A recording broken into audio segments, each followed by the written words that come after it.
presented by Akela Express.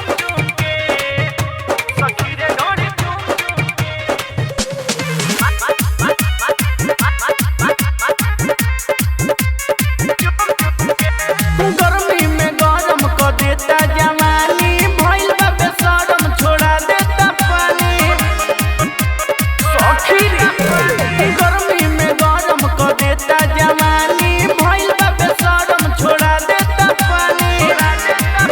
उत साँझही पुता के दिया रूम के, झूम झूम के झूम झूम के झूम झूम के झूम झूम के मारेला रोज भतार सखी रे ढोली चूम चूम के, मारेला रोज भतार सखी रे ढोली चूम चूम के।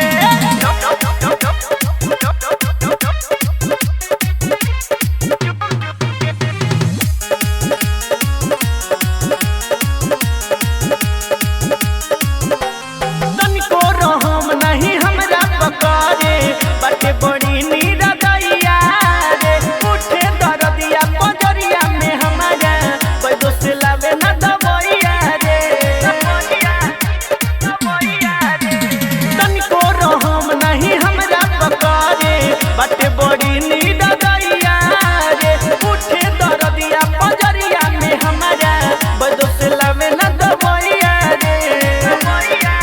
मन मानी करेला परेशानी बढ़ेला, बाटे लइका मरद नादानी करेला।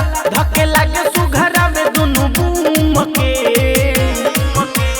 झूम झूम के झूम झूम के झूम झूम के झूम झूम के मारेला रोज भतार सखी रे ढोली चूम चूम के, मारेला रोज भतार सखी रे ढोली चूम चूम के।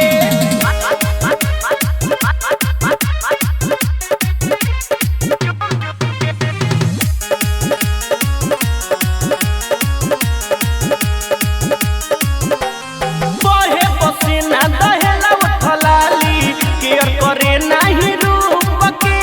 जहिया से संघत धइले बाकुसबा, अमित केला अनूप के। बहे पसीना दहेला उठलाली, केयर करे नाही रूप के। जहिया से संघत धइले बाकुसबा, अमित केला अनूप के।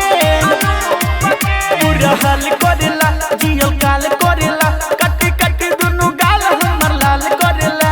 जब के नियो से आवेला उ घूम के,